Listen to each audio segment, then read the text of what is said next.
Continuamos analisando o livro Jesus no Lar, um livro ditado pelo espírito Neio Lúcio à psicografia de Chico Xavier.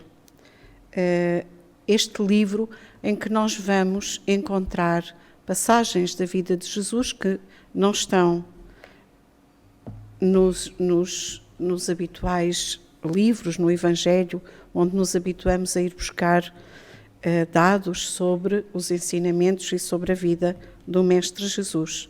Então aqui percebemos como Jesus estava com os seus apóstolos e como com eles também analisava os conhecimentos espirituais. E nos compete agora analisar a mensagem ou o texto número 40, o venenoso antagonista. Vamos ver quem será o venenoso antagonista. Diante da noite, refrescada de brisas cariciantes, Filipe, de mãos calejadas, falou das angústias que lhe povoavam a alma, com tanta emotividade e amargura, que aflitivas notas de dor empolgaram a Assembleia. E interpelado pelo respeitoso carinho de Pedro, que voltou a tanger o problema das tentações, o mestre contou pausadamente. O Senhor nosso Pai precisou de pequeno grupo de servidores numa cidade revoltada e dissoluta, e para isso localizou no centro dela uma família de 5 pessoas, pai, mãe e 3 filhos que o amavam e lhe honravam as leis sábias e justas. Aí situados, os felizes colaboradores começaram por servi-lo brilhantemente. Fundaram ativo núcleo de caridade e fé transformadora que valia por avançada sementeira de vida celeste. E tanto se salientaram na devoção e na prática da bondade que o espírito das trevas passou a mover-lhes guerra tenaz. A princípio, flagelou-os com os morcegos da maledicência. Todavia, os servos sinceros se uniram na tolerância e venceram. Espalhou ao redor deles, logo após, as sombras da pobreza. Contudo, os trabalhadores dedicados se congregaram no serviço incessante e superaram as dificuldades. Em seguida, atormentou-os com as serpentes da calúnia. Entretanto, os heróis desconhecidos fizeram construtivo silêncio e derrotaram o escuro perseguidor. Depois de semelhantes ataques, o gênio satânico modificou as normas de ação e enviou-lhes os demónios da vaidade, que revestiram os servos fiéis do Senhor de vastas considerações sociais, como se houvessem galgado os pináculos do poder de um momento para o outro. Entretanto, os cooperadores previdentes se fizeram mais humildes e atribuíam toda a glória que os visitava ao Pai que está nos céus. Foi então que os seres escarninhos e perversos encheram-lhes a casa de preciosidades e dinheiro, de modo a entorpecer-lhes a capacidade de trabalhar. Mas o conjunto amoroso, robustecido na confiança e na prece, recebia moedas e dádivas, passando-as para diante a serviço dos desalentados e dos aflitos. Exasperado, o espírito das trevas mandou-lhes então o demónio da tristeza, que muito de leve alcançou a mente do chefe da heroica família, e disse-lhe solene: És um homem, não um anjo. Não te envergonhas, pois, de falar tão insistentemente no Senhor, quando conheces de perto as próprias imperfeições? Busca, antes de tudo, sentir a extensão de tuas fraquezas na carne. Chora teus erros, faz penitência perante o Eterno. Clama tuas culpas. Registando a advertência, o infeliz alarmou-se. Esqueceu-se de que o homem só pode ser útil à grandeza do Pai por meio do próprio trabalho, na execução dos celestes desígnios. E, entristecendo-se profundamente, acreditou-se culpado e criminoso para sempre, de maneira irremediável. Desde o instante em que admitiu a incapacidade de reerguimento, recusou a alimentação do corpo, deitou-se e, decorridos alguns dias, morreu de pesar. Vendo-o desaparecer, sob a compacta onda de lamentações e lágrimas, a esposa seguiu-lhe os passos, oprimida de inominável angústia, e os filhos, dentro de algumas semanas, trilharam a mesma rota. E assim, o venenoso antagonista venceu os denudados colaboradores da crença e do amor, um a um, sem necessidade de outra arma que não fosse pequena sugestão de tristeza. Interrompeu-se a palavra do mestre por longos instantes, mas nenhum dos presentes ousou intervir no assunto. Sentindo assim que os companheiros preferiam guardar silêncio, o divino amigo concluiu expressivamente: enquanto um homem possui recursos para trabalhar e servir, com os pés, com as mãos, com o sentimento e com a inteligência, a tristeza destrutiva em torno dele não é mais que a visita ameaçadora do gênio das trevas em sua guerra desventurada e persistente contra a luz.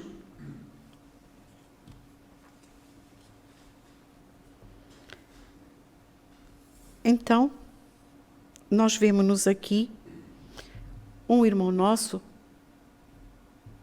Filipe, de mãos calejadas pelo trabalho, lamentando-se das angústias e das dores que lhe povoavam a alma, e com tanto ênfase, com tanta veemência, com tanta emotividade e amargura, ele falava de todas as coisas que lhe aconteciam, que o tentavam, que o amarguravam, que Pedro, de facto, um coração bondoso, falou a Jesus sobre o problema das tentações. E vemos aqui o que Jesus foi buscar para falar aos corações dos apóstolos, para falar, no fundo, aos nossos corações.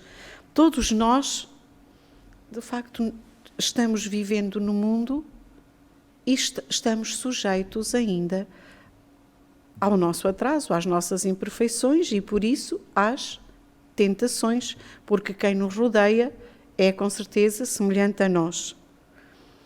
Mas vemos que, nesta parábola que Jesus nos traz, situando aquele grupo, aquela família que estava unida, amava a Deus e respeitava as suas leis, portanto, tentava pôr em prática os ensinamentos do amor, da caridade, e tinham também uma fé transformadora. E vemos aqui, unidos no núcleo, podia ser o nosso, não é? Podia ser este núcleo, o GEAC. Um núcleo de atividade voltada para a caridade, portanto, para o bem-fazer, e para a fé transformadora. Então, este exemplo e este trabalho era uma sementeira, não é? Portanto, semeavam bons exemplos, semeavam boas obras. E sabemos que se as obras são transformadoras, elas vão cativar, não é? Vão cativar outros, vão contagiar outros, vão trazer outros para a luz, para o bem. E por isso vão incomodar as forças que querem manter tudo nas trevas, na sombra, na dor, no sofrimento. Então, o que é que vão fazer? Sujeitar este grupo, qualquer um de nós, não é? À tentação. E reparem, não podemos analisar exaustivamente, mas são interessantes, muito interessantes as palavras que Jesus utiliza. Morcegos da maledicência. É um animal que vive mais pela noite, com todo o carinho que lhe merecemos, porque ele tem a sua utilidade, por isso Deus o criou. Mas eles estavam unidos e perdoavam, toleravam isso. Nada os incomodou. Nós, às vezes, amarguramo-nos, não é? Depois, as sombras da pobreza. Mas como eles todos tinham a capacidade de trabalhar, uniram-se e moveram essa tentação, essa provação. Depois, as serpentes da calúnia.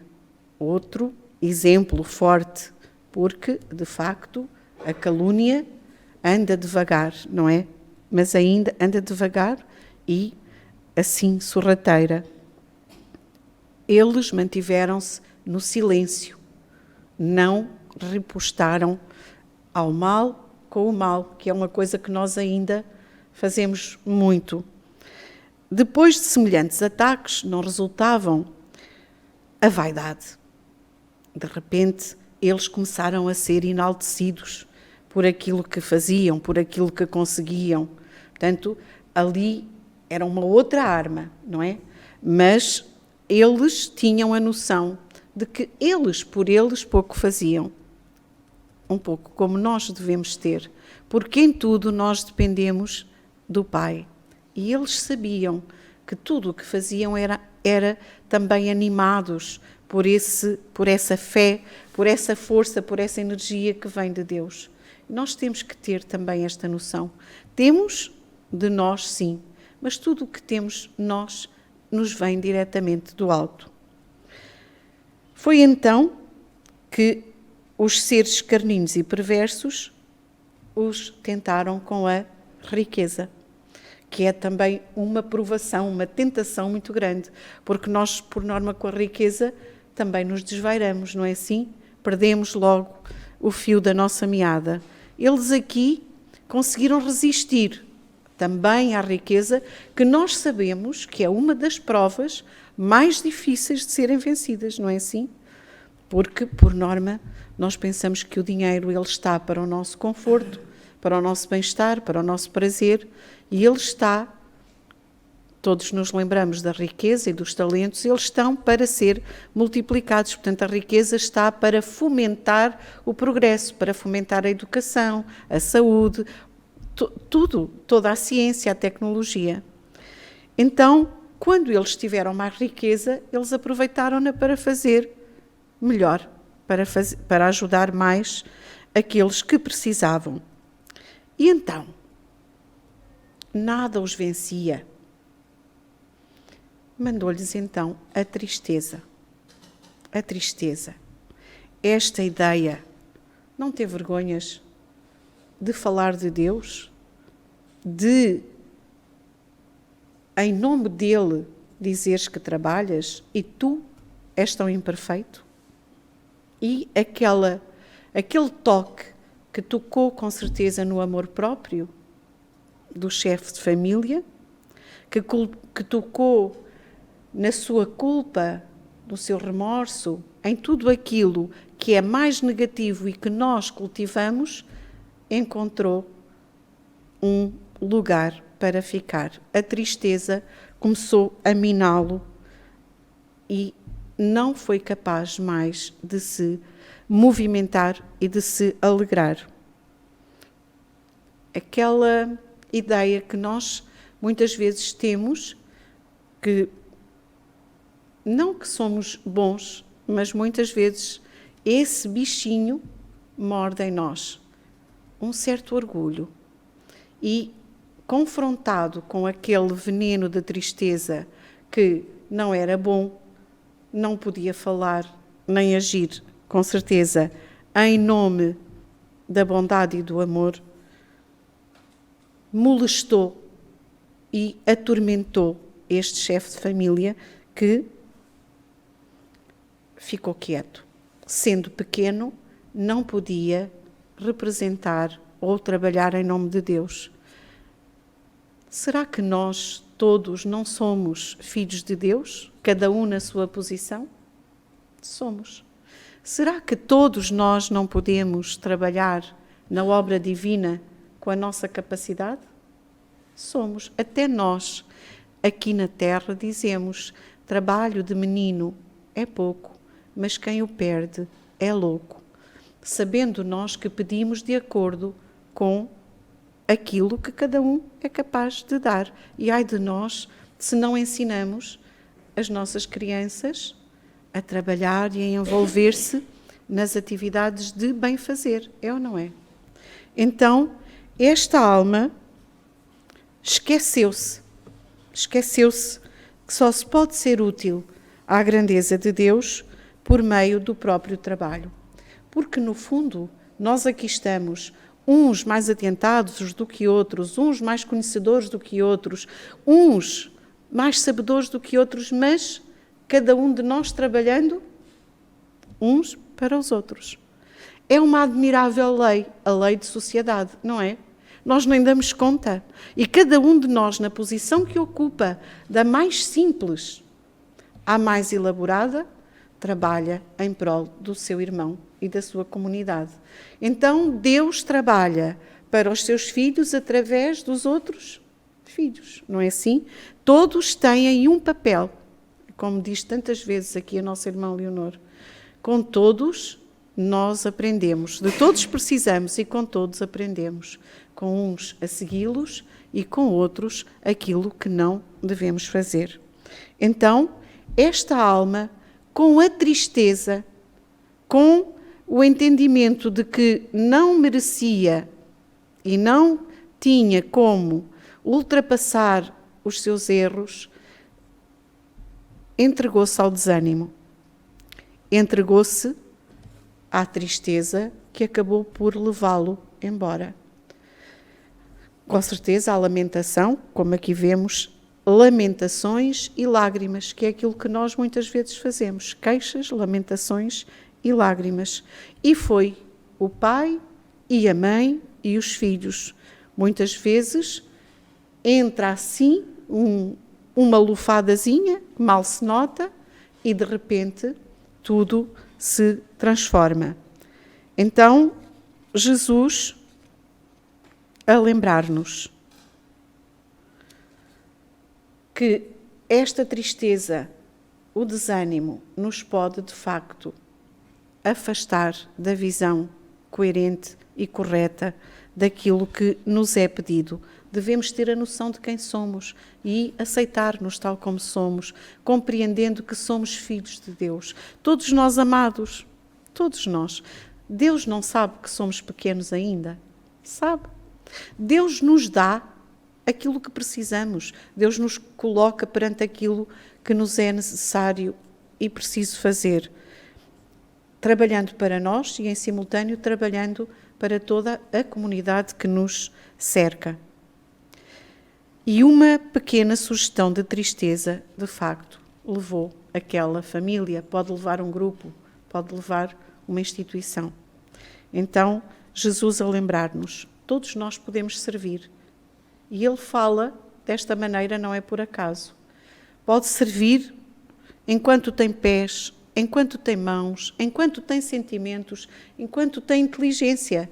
Às vezes não temos pés que nos levem, mas podemos servir com os nossos sentimentos. Podemos estar quietos num lugar, mas podemos usar a nossa inteligência. E há tantos exemplos de irmãos nossos que, apesar das dificuldades porque passam, às vezes prisioneiros numa cadeira de rodas, ou diminuídos com a falta da visão ou a falta da audição, eles progridem. Eles são úteis a si mesmos e à sociedade. Eles não se deixam vencer pela tristeza, pelo contrário. Então, este envolvimento, as nossas imperfeições, de facto, e é nós deixarmos-nos ser vencidos por elas, porque nós temos que nos aceitar como seres em evolução, seres a trabalhar a nossa evolução, o nosso aperfeiçoamento, e seres que somos úteis em qualquer situação em que nos encontremos na economia universal, na economia terrestre. E a tristeza é algo que é tão importante para nós que o Evangelho segundo o Espiritismo tem um capítulo que eu retirei para vermos. No capítulo Bem-aventurados os aflitos, a melancolia. Sabeis, porque às vezes uma vaga tristeza se apodera dos vossos corações e vos leva a considerar amarga a vida? Era aquilo de que Filipe se queixava. É que vosso espírito, aspirando à felicidade e à liberdade, se esgota, jungido ao corpo que lhe serve de prisão, em vãos esforços para sair dele. Reconhecendo inúteis esses esforços, cai no desânimo, e como o corpo lhe sofre a influência, toma-vos a lassidão, o abatimento, uma espécie de apatia e vos julgais infelizes.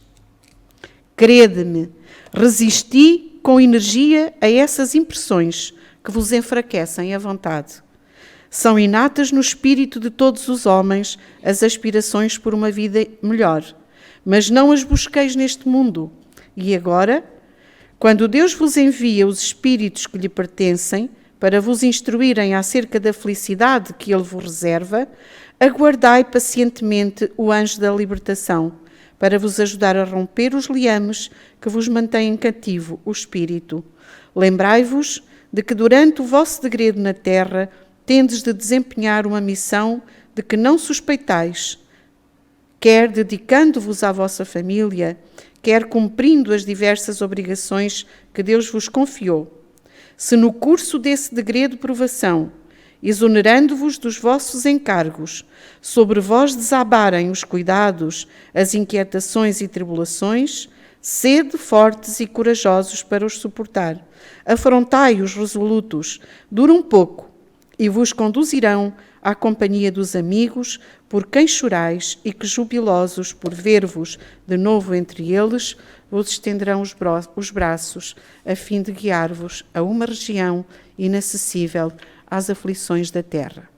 François de Geneve, Bordeaux. Sejamos fortes, sejamos crentes, sejamos plenos de fé e de esperança, porque somos filhos de Deus e Ele vela por nós. Tudo aquilo que encontramos nos é absolutamente necessário à nossa felicidade. Então, não nos deixemos envenenar por este estilete, por este filete da tristeza. Lutemos contra ele, tal como nos diz o nosso irmão espiritual. Que Jesus nos continue a alentar, que os nossos anjos da guarda nos alentem e nos animem em cada dia e que em cada dia possamos dizer, quando abrimos os nossos olhos, obrigada, obrigada pela vida, por esta oportunidade maravilhosa de estarmos aprendendo, trabalhando e evoluindo. Que assim seja.